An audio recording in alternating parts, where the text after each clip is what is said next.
Holmes. Got you.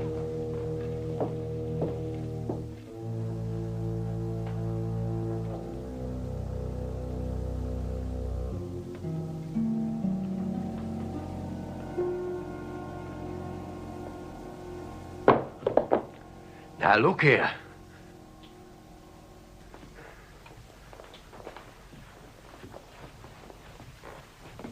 But, Mum... Close the window, John.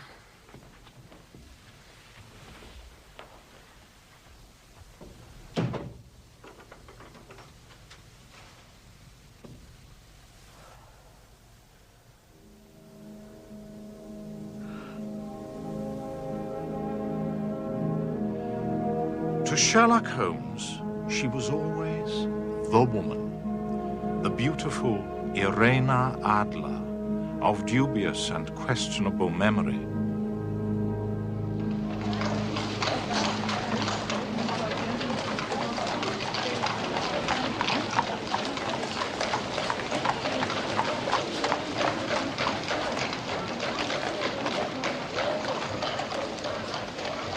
At the time of our involvement in the Irena Adler case, Holmes and I had been sharing rooms in Baker Street for some years. My practice had caused me to be absent in the country for several days. As usual, after leaving Holmes for any length of time, I returned filled with apprehension as to his mood.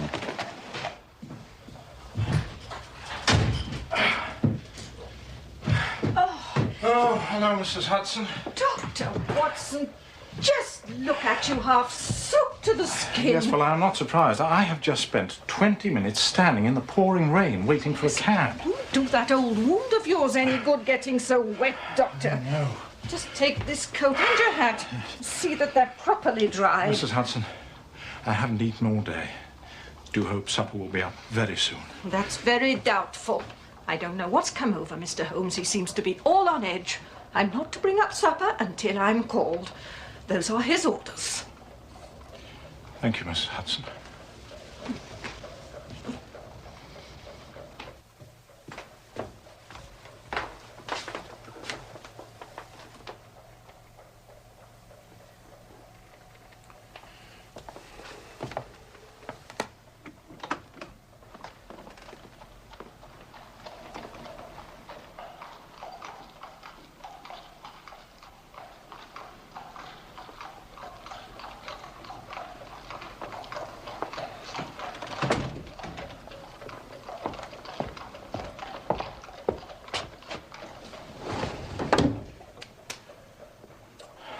My dear Holmes.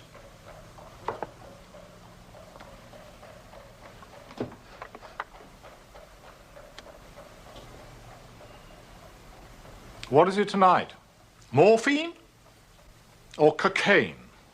Well, I can strongly recommend a 7% solution of cocaine. Would you care to try it? No, indeed. I speak not only as your friend, but as a medical man. How can you risk such damage to the great powers with which you have been endowed? I cannot tell you how it clarifies and stimulates the mind. Yes, and destroys it in time. My mind rebels at stagnation. Give me problems. Give me work. Give me the most abstruse cryptogram, the most intricate analysis, and I'm in my proper atmosphere. Then I can dispense with artificial stimulants. But I abhor the dull routine of existence. I crave mental exaltation. That is why I've chosen my own profession, or rather, created it, for I am the only one in the world. The only unofficial detective. The only unofficial consulting detective. I take no credit in my cases. The work itself, the pleasure of finding a field for my particular powers is my highest reward.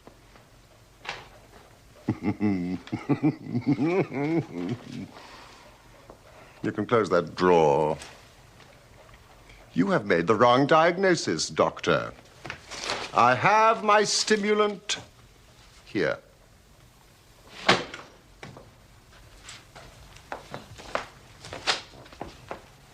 I hope you enjoyed your week in the country. It was good for the appetite.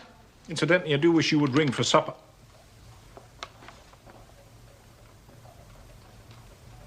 What is this? Yes, I must get ready for my visitor. It came by the morning post. Give me your observations. Well, I mean, it's undated and without either signature or address. Good. Read it aloud. Dear Mr. Holmes, there will call upon you tonight at 7:45 a gentleman who... Good heavens, we've only a few minutes, Holmes. Go on. A gentleman who desires to consult with you upon a matter of the very deepest moment. Your recent services to one of the royal houses of Europe have shown that you are one who may be safely trusted with matters which are of an importance which can hardly be exaggerated. This account of you we have from all quarters received.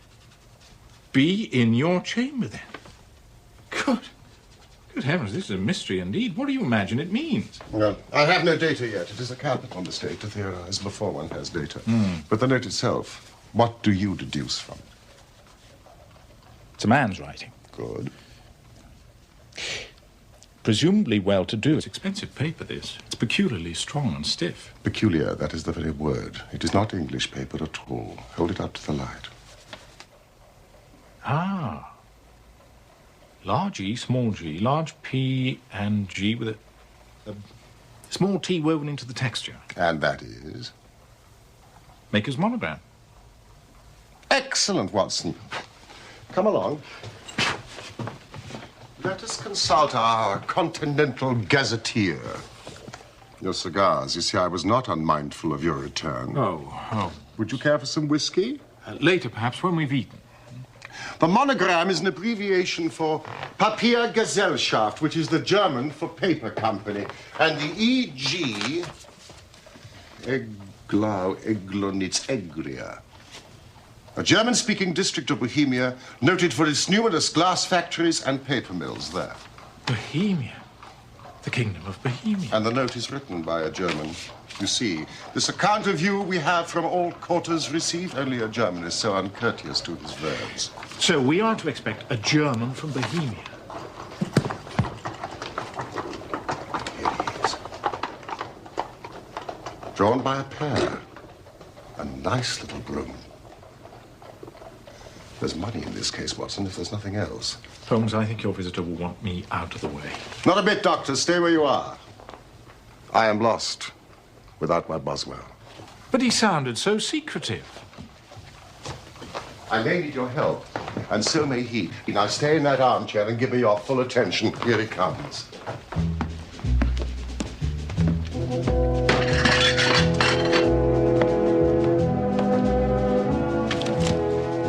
I'm sorry, sir, but you cannot come in here unannounced like this. Mr. Holmes does not see anybody without appointment.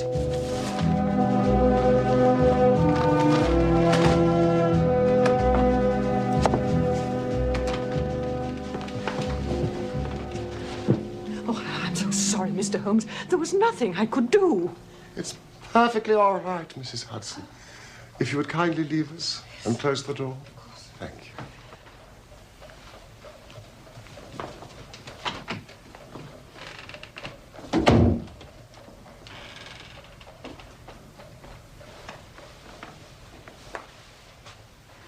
You had my note? Yes, pray take a seat. This is my friend and colleague, Dr. Watson, who is occasionally good enough to help me in my cases. How do you do, sir?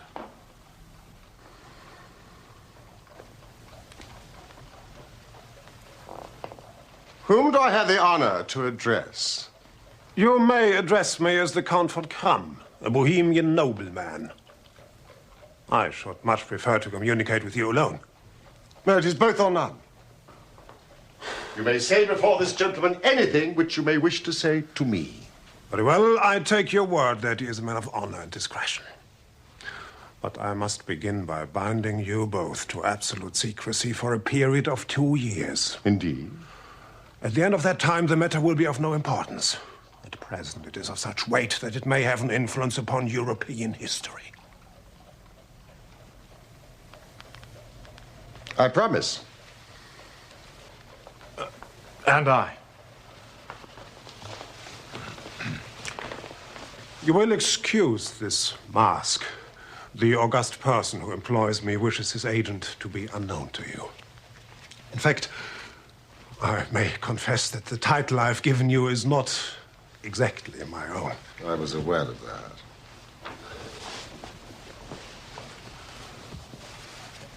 The circumstances are of great delicacy. Every precaution must be taken to prevent an immense scandal which would seriously compromise one of the royal houses of Europe. To speak plainly, the matter concerns the great house of Ormstein, hereditary kings of Bohemia. I was aware of that too, Your Majesty.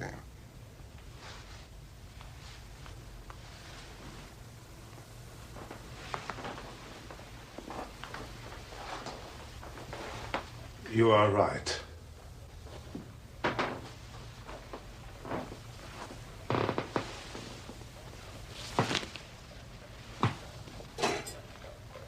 I am the king. Why should I attempt to conceal it? Why indeed? Your Majesty had not spoken before I was aware that I was addressing Wilhelm Gottschalk Sigismund von Ormstein, Grand Duke of Kassel-Felstein and hereditary king of Bohemia. And in passing, the finest duelist in Europe. You have killed 4 opponents. Honorably. Of course.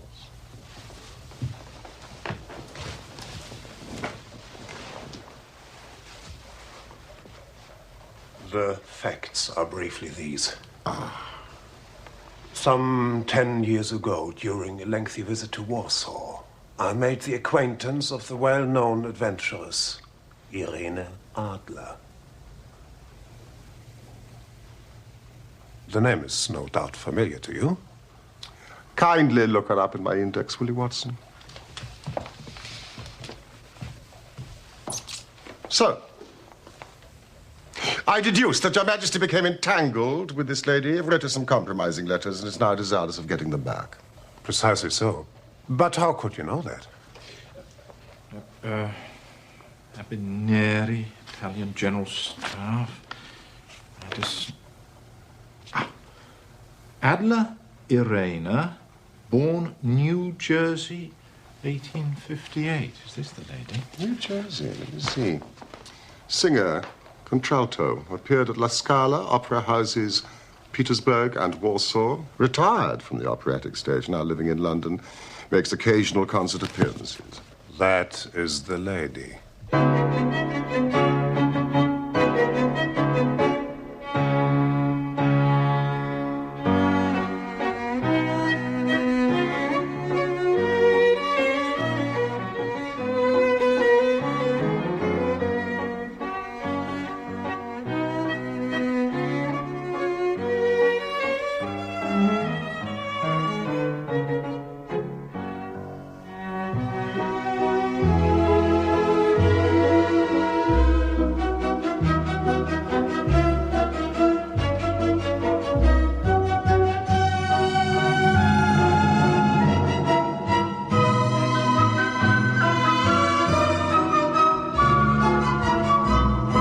Was there a secret marriage?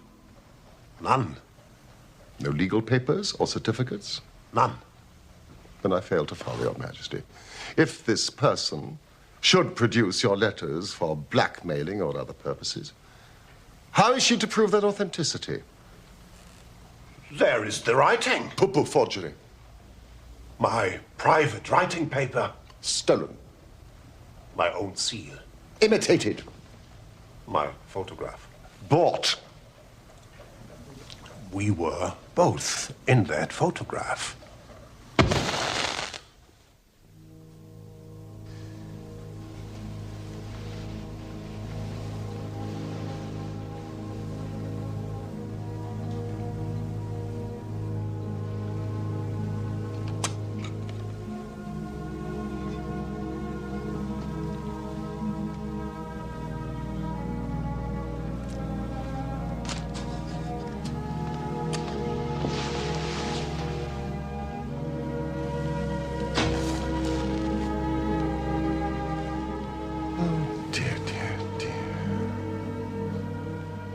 that is very bad. Her Majesty has certainly committed an indiscretion. She was beautiful, bewitching, clever, daring.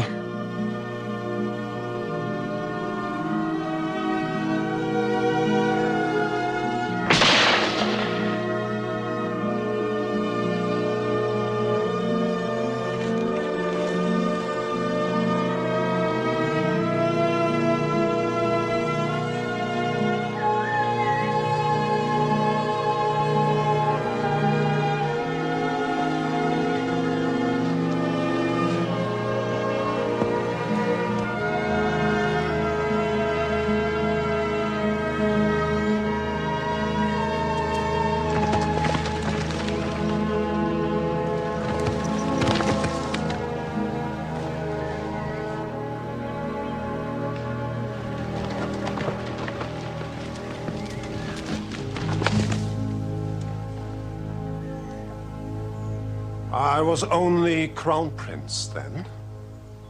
I was young. I am but 30 now. Of course, Your Majesty has attempted to recover the photograph. We have tried and failed. Then Your Majesty must pay. It must be bought. She will not sell. Stolen, then? 5 attempts have been made. Twice, burglars in my pay ransacked her house. Once we diverted her luggage when she traveled. Twice she has been waylaid. There has been no sign of it. Huh. You lie. It is serious. Yes. Yes, it is very serious indeed. Well, what does she propose to do with this photograph, if not to extort money? To ruin me. Huh. I'm about to be married. So I've heard. To the Princess Clotilde Lothman von Saxe-Meiningen, second daughter to the King of Scandinavia. It is a brilliant match. Precisely. But you will know the strict principles of her family. She's herself the soul of delicacy. A shadow of doubt as to my conduct would bring the matter to an end.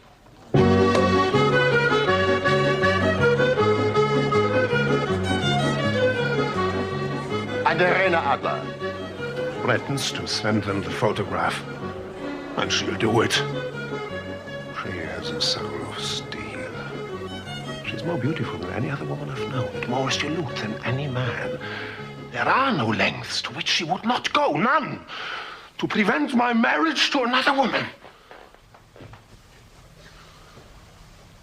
Your Majesty, why is this lady so vindictive? Oh, there was once some talk of marriage. Ha! She would not see that it was impossible.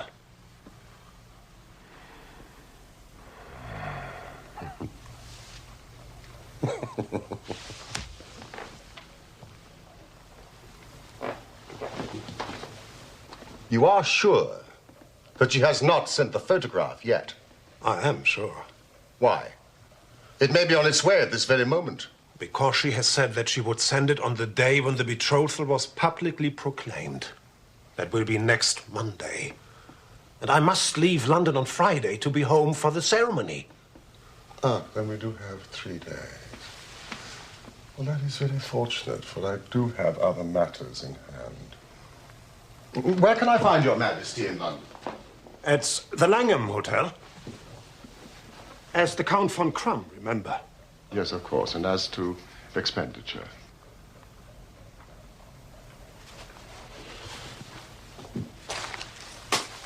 Here are 300 pounds in gold and 700 in notes. And Miss Irena Adler's address. Good night, Your Majesty, and I trust we shall soon have good news for you.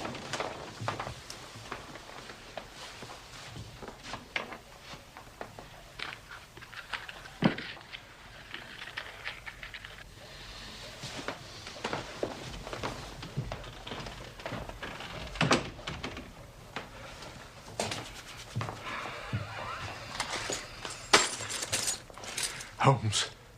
We can dine at Romano's. But we only have 3 days. Till Friday. Oh, it must be settled by Friday. The composer Tchaikovsky is conducting his own works at the St. James's Hall. No. It must be settled by Friday. No. My dear Watson, I'd like to be alone. You are hungry. Yes. I'm sure Mrs. Hudson will bring you up a sandwich. Sandwich? We will not discuss this matter until tomorrow afternoon. Good night.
Better than working, innit, mate? What is? Looking on. I'll change with you any time, Gov. Out of position, are you? 8 weeks. A mere first-class groom. Oh, yeah. Well, you could give me an hand if you like. I'd see you all right. Why not?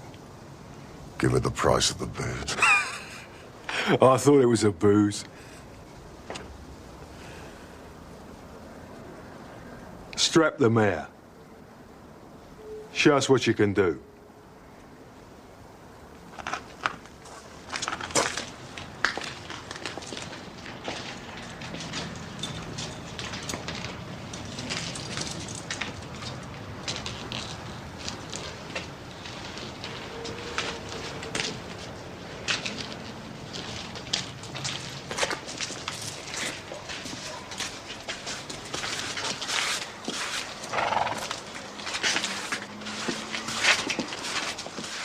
I spent a couple of hours with the cabbie and his cronies.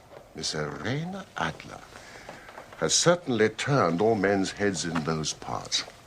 She is the daintiest thing under a bonnet on this planet. So say the Serpentine Muse fraternity to a man. She lives quietly. Drives out at 5 in the evening, returns at 7, sharp, for dinner. Seldom goes out at other times, except when she sings. She has only one male visitor, but sees a good deal of him. He never calls less than once a day, and often twice. His name is a Mr. Godfrey Norton of the Inner Temple. You see the advantages of having a cabman as a confidant. Mr. Godfrey Norton is a lawyer. That is important. Ominous, perhaps. Why his repeated visits? Is she his client, friend, or mistress? If he is her lawyer, he might have the photograph in his strongbox. If her lover, he might not even know of it.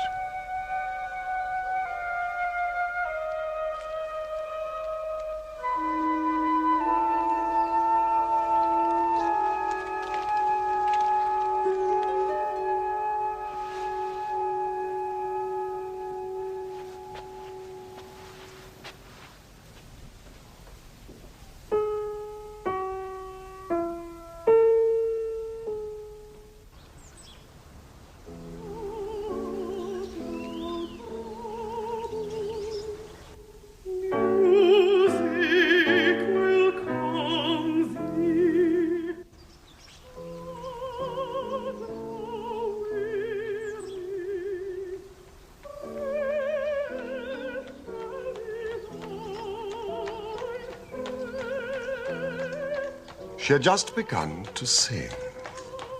She has the voice of an angel, Watson, when a truly surprising chain of events overtook me, starting with the arrival of someone I presumed to be Mr. Godfrey Norton. Wait for me, will you?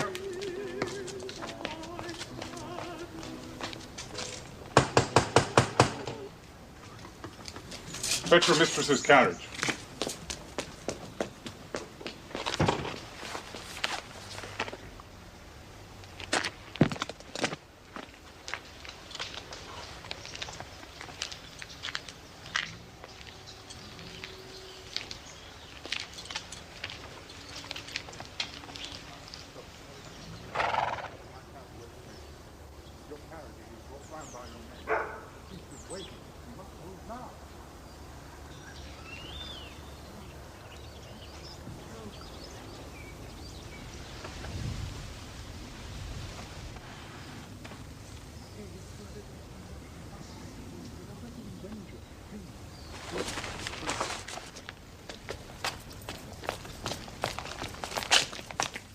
Drive like the devil. Church of St. Monica, Edgware Road. I must arrive there at least 5 minutes before 12. That gives you 20 minutes. Half a guinea if you do it.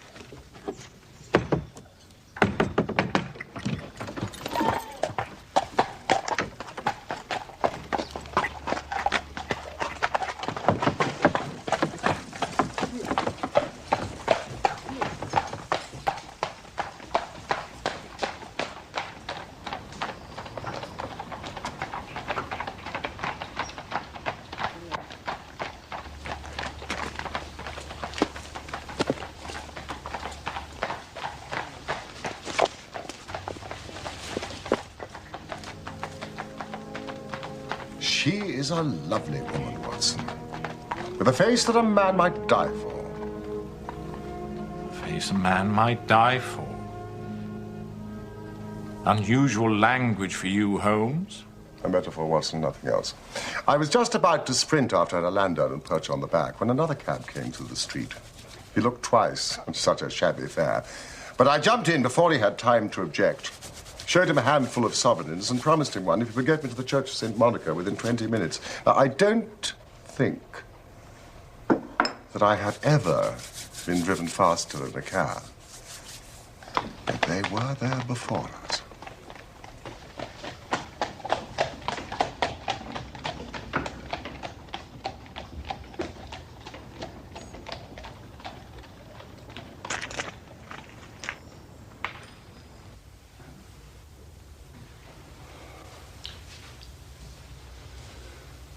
I'm very sorry, Mr. Norton. For pity's sake, it's almost midday. The latest time allowed by law. I would have called in one of those confounded churchmen, but I saw no reason to let them know our business, and I sent them off for a drink. Oh, dear Lord. Godfrey.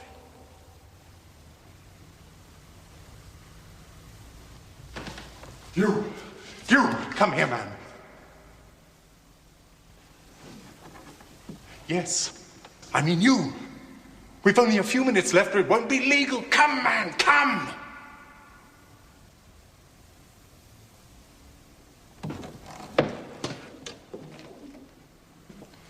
Hold this, and do as you're told. You'll be paid. Ah! We have our witness. The ceremony may proceed. Dearly beloved, we are gathered here in the sight of God to join together this man and this woman in holy matrimony, which is an honourable estate instituted of God in the time of man's innocency, signifying unto us the mystical union that is betwixt Christ and his church.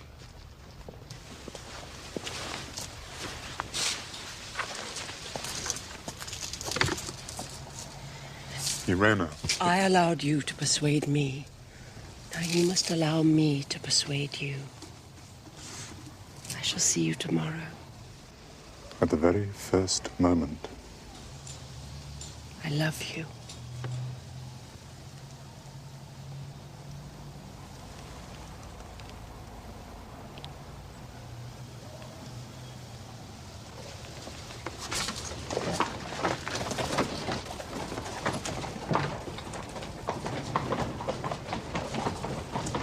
John?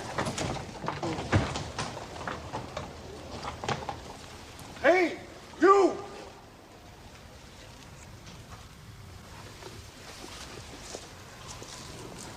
Come here, my man. Come here. Godfrey, let me.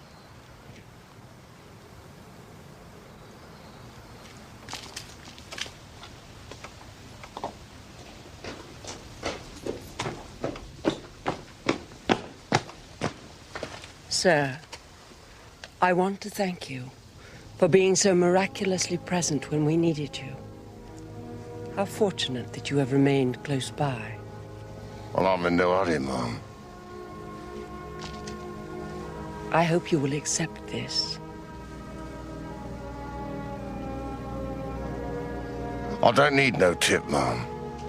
Oh, sir, let us call it a little souvenir.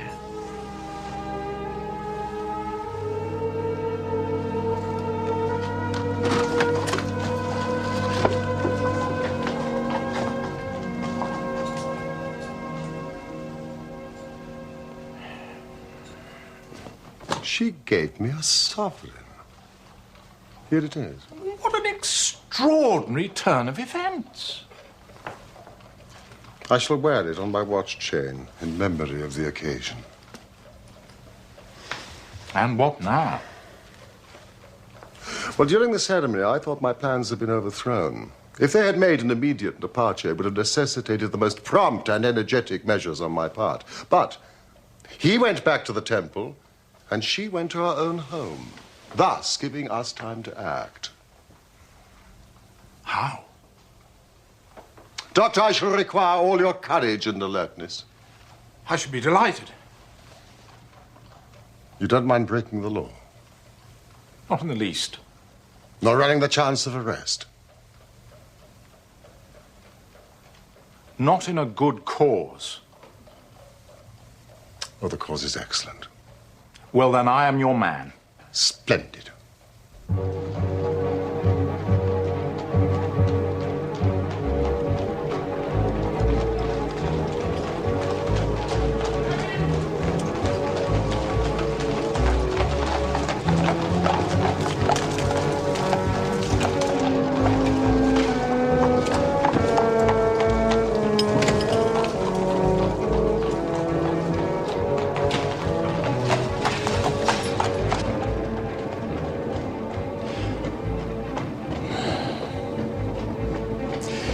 Now, the question is, Holmes, you really do look quite remarkable. Well, the question is where to find the photograph. I mean, the house has twice been burgled. She was too clever for them. She is a remarkable woman. Well, they must have searched very thoroughly. They did not know how to look. And how will you look? I shall not look. What then? I will allow her to show me. But she refused. She will not be able to. We draw near the scene of action. We had better walk from here.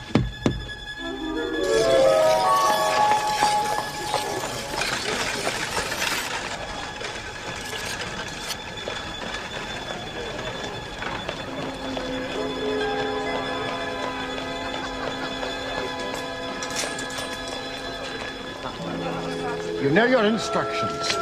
When you raise your hand, I act. And we meet at the rendezvous in 10 minutes. Here she comes.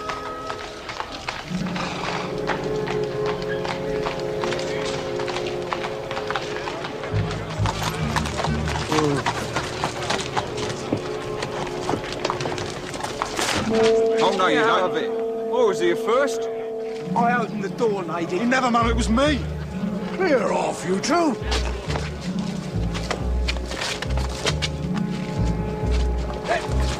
Me. Oh! Opening carriage doors is a legitimate means of livelihood, Mr. Frankie. You ain't gonna stop a man earning a copper, see? Pass. You there. Let go of my coachman. Take the bread from me mouth, would ya? I'll fill your mouth, chum. Here. Oh.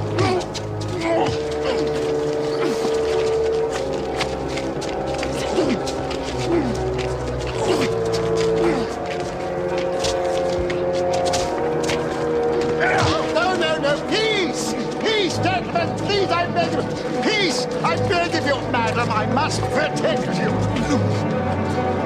So stop that. Go. You stop. Oh! Stand back. You see what you've done. He's dead. Stop him, mate, before the coppers come. He's still breathing, but he's taken a bad knock. I'm sorry, ma'am. You did your best, John. Is he badly hurt? It is only superficial, but he needs attention, quickly. But he can't lie in the street. Bring him into the house.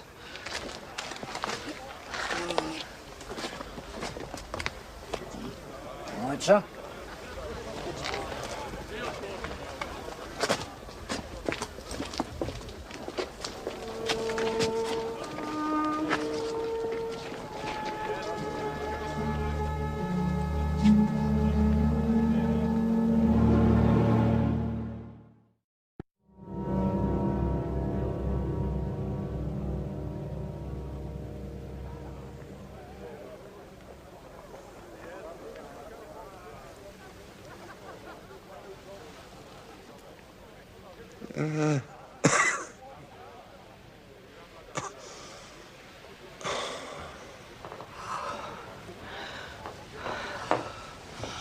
Oh, you're conscious.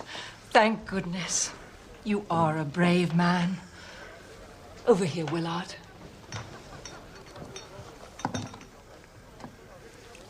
No, stand back. I shall look after my friend in need. Sir, will you look toward me? It is no sight for a lady. I have strong nerves, dear friend. No, I cannot permit. Thank you. A bandage. As you wish.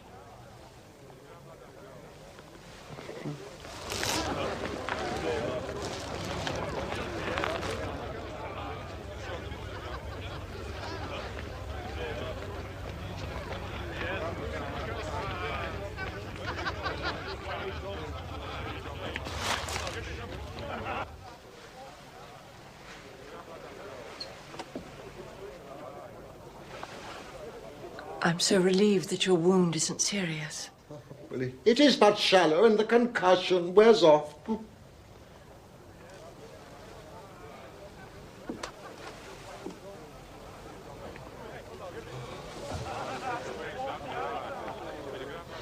How extraordinary. Madam? That so many people should gather in such a quiet little turning. Well, it's the gang, madam. It was all prearranged to rob you. All those men to snatch one little purse. Oh, no, dear friend. It wouldn't have paid them. My vocation takes me much amongst the poor and even the criminal classes, madam. Look at those people staring. Oh, curiosity is so unseemly, but I fear universal. Oh, I am so sorry. I think I'm going to faint. Ah, air. I need some air. Willard, the window.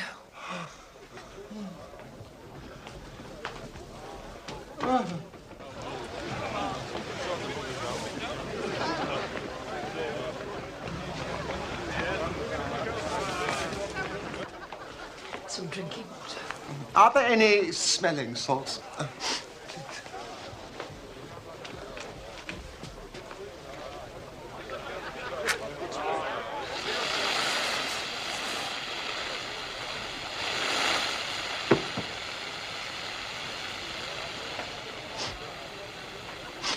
Madam? Madam, I think I can smell fire. What? Fire! Fire! There's a fire, is there?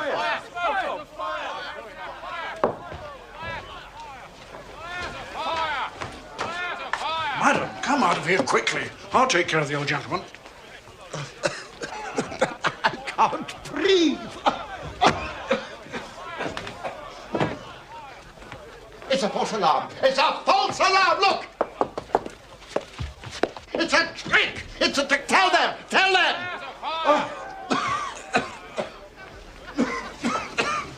It's a false alarm. Do you hear?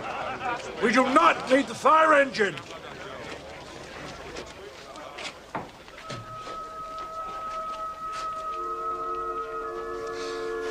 What is it? It is a plumber's rocket, madam. One of my flock is a plumber. It is ignited by a cap and sends smoke into pipes to betray cracks and holes. No, it's all right. It will disperse. You said it was a trick. Who would play such a trick on me? One of the gang, madam. But to what purpose? I've escaped them. Revenge.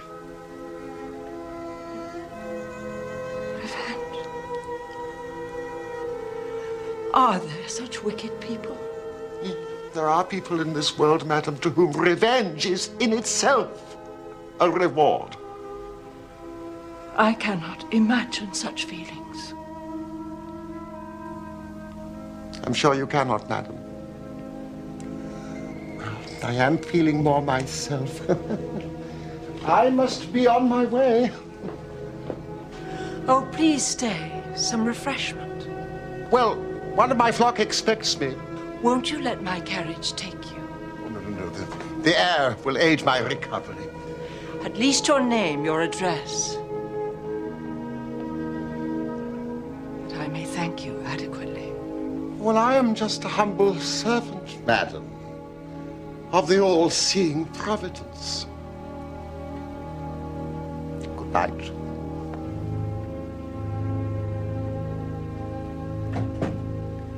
Good night.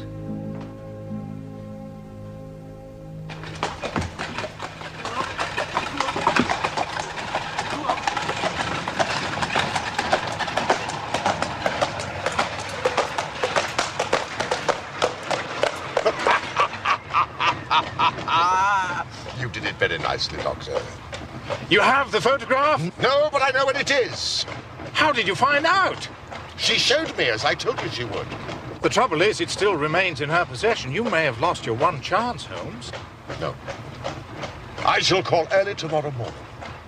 You'll call there? And as my own self. And with the king.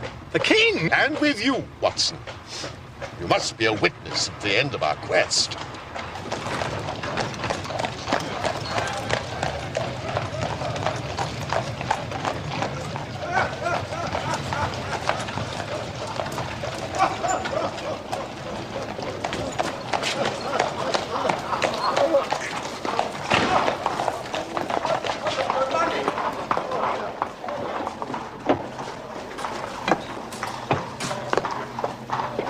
I trust you will sleep well tonight for a change, Holmes. Well, there's nothing like success for curing insomnia.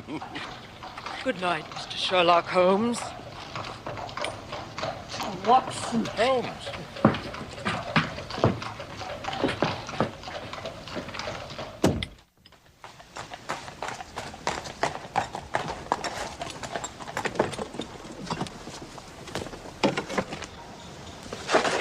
But she could not love him. I'm in hopes that she does. Why? Because it would spare your majesty all fear of future annoyance. If she loves her husband, then she does not love your majesty. And if she does not love your majesty, why should she interfere with your majesty's marriage?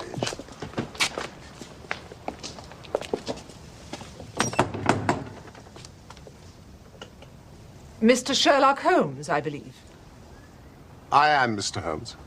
My mistress told me you were likely to call. She left this morning with her husband by the 5:15 train from Charing Cross for the continent. She has left England. Never to return, sir. All is lost.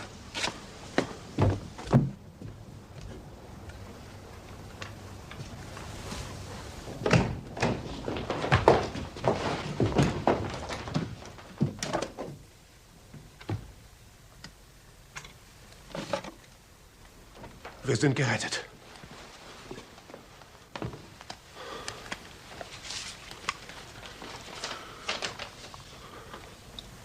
This is not it. Holmes? This is a different photograph.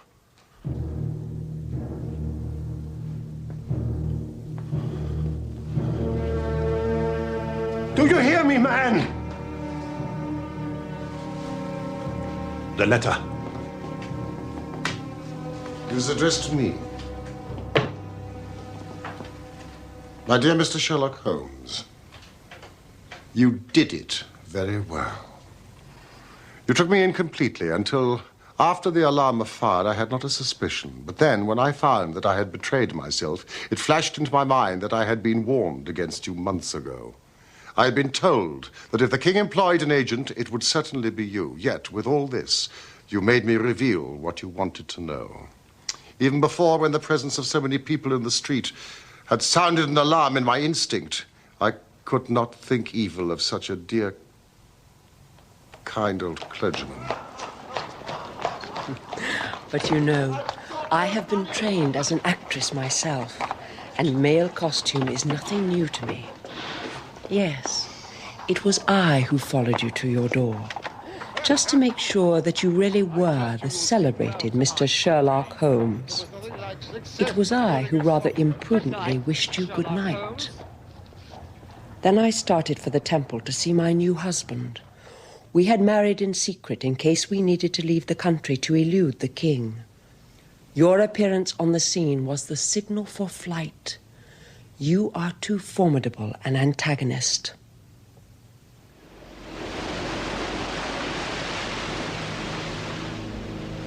You will find the nest empty when you call tomorrow.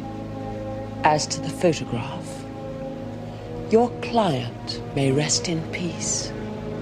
I love and am loved by a better man than he.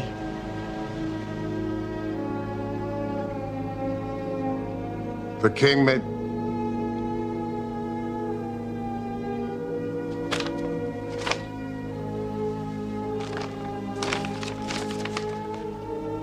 The king may do what he will without hindrance from one whom he has cruelly wronged. I kept it only to safeguard myself and to preserve a weapon which will always secure me from any steps he may take.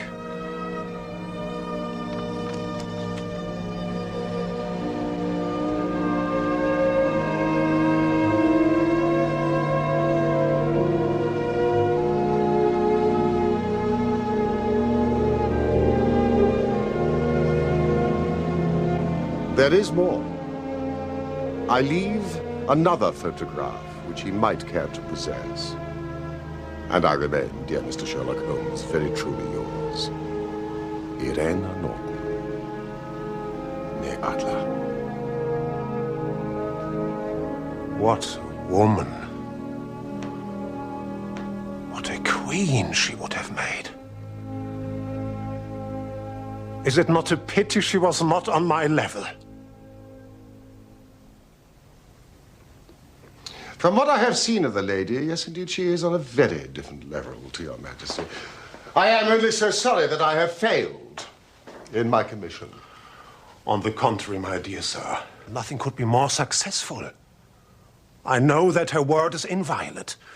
The photograph is now as safe as if it were in the fire. Oh, I am glad that your majesty thinks so. I am immensely indebted to you. Pray, tell me in what way I can reward you. This ring.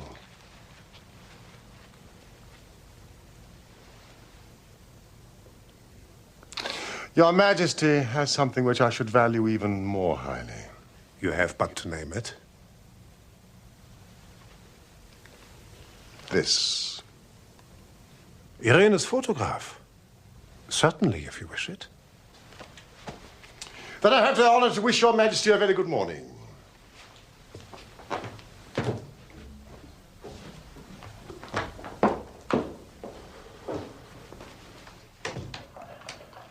And that was how a great scandal threatened the kingdom of Bohemia, and how the best plans of Mr. Sherlock Holmes were beaten by a woman's wit. He used to sneer much at the cleverness of women, but I have not heard him do it of late. And when he speaks of Irena Adler, or when he refers to that woman, it is always under the honorable title of the woman. In his eyes, she eclipses the whole of her sex. It was not that he ever betrayed any sign of love for Irena Adler. All emotions such as that one are abhorrent to his cold, precise mind. He only looks on women pathologically, as the source of motives, clues. And yet, he keeps her photograph apart, locked up. There is but one woman to him, the beautiful Irena Adler of dubious and questionable memory.